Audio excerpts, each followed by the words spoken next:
నమస్తే, welcome to Neelu's guide. ఇవాళ నేను ఒక టేస్టీ లంచ్ బాక్స్ రెసిపీ తయారు చేద్దాం అనుకుంటున్నాను. ఏంటో చెప్పమంటారా? టమాటా రైస్. టమాటా రైస్ అయినా ఎంత అడావుడు చేస్తున్నాను అనుకుంటున్నాను, కానీ నిజంగా లంచ్ బాక్స్ రెసిపీకి వెళ్ళి చాలా ఎక్సలెంట్ రెసిపీ అండి. మిగిలిన ఏవైనా అయితే కొద్దిగా చప్పబడతాయి, ఈ టమాటా రైస్ మాత్రం బాక్స్ ఓపెన్ చేయగానే చప్పగా ఉండదు, పోగా పుల్ల పుల్లగా ఉంటది. కాబట్టి మన ఆకలి ఇంకా పెరుగుతుంది. అదే కానీ మనం పిల్లలకు పెడితే నిమిషాల్లో తిని బాక్స్ ఖాళీగా తెస్తారు. ఇంత మంచి రెసిపీ నేర్చుకుందామా? మరి పదండి మరి నాతో పాటు. ఇంగ్రీడియంట్స్ అన్నీ స్క్రీన్ మీద ఉన్నాయి, ఒకసారి పాజ్ చేసి నోట్ చేసేసుకోండి. వండేటప్పుడు నేను ఏది ఎంత వేసానో చెప్తాను మీకు. ఇప్పుడు నేను ఒక ఫ్రైయింగ్ ప్యాన్ పెట్టుకున్నాను. ప్యాన్ పెట్టుకుని లేకపోతే ఒక గిన్నె అనుకోండి, మీ ఇష్టం.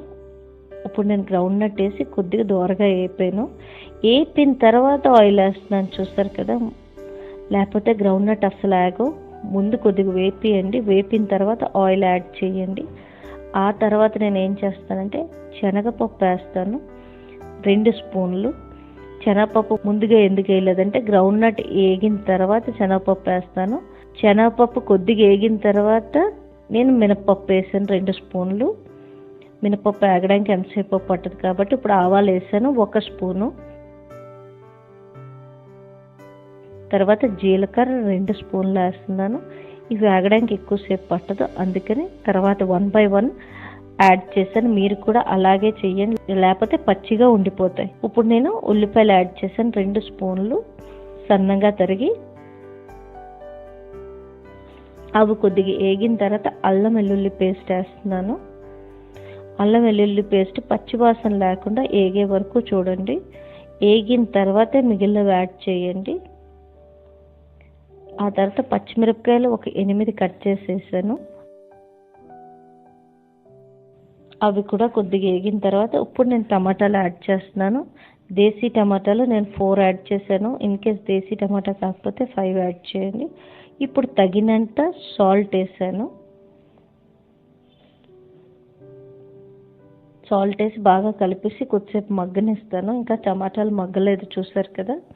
ఒక 3 to 4 minutes మగ్గిన తర్వాత మూత తీసి చూసాను, ఇంకా మగ్గలేదు. ఇప్పుడు నేను కరివేపాకు యాడ్ చేస్తున్నాను.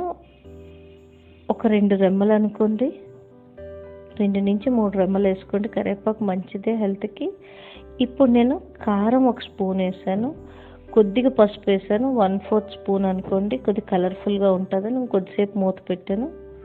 ఇప్పుడు నేను గరం మసాలా యాడ్ చేస్తున్నాను. గరం మసాలాలో ఏమేమి ఉన్నాయంటే జీలకర్ర 1 స్పూను, ధనియాల పొడి 1 స్పూను, మిగిలినది గరం మసాలా 1/2 స్పూన్. ఇప్పుడు నేను పుదీనా వేసాను.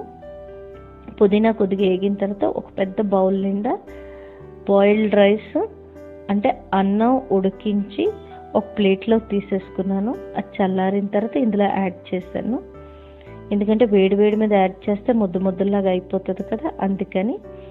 ఇప్పుడు నేను బాగా మిక్స్ చేస్తున్నాను. బాగా టమాటాలు రైస్ అంతా పట్టిన తర్వాత ఒక 3 to 4 minutes మూత పెట్టి ఉంచాను, చూసారు కదా. మూత పెట్టి ఆవిరి బాగా పట్టే వరకు ఉంచి ఇప్పుడు నేను సర్వింగ్ ప్లేట్లోకి తీస్తున్నాను.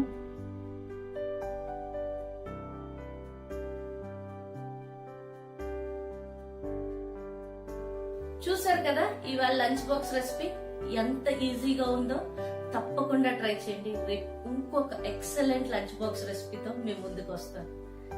నా ఛానల్ గా నచ్చితే తప్పకుండా సబ్స్క్రైబ్ చేయండి. బెల్ నొక్కడం మాత్రం మర్చిపోద్దు, నోటిఫికేషన్స్ వస్తూ ఉంటాయి. Thanks for watching my channel.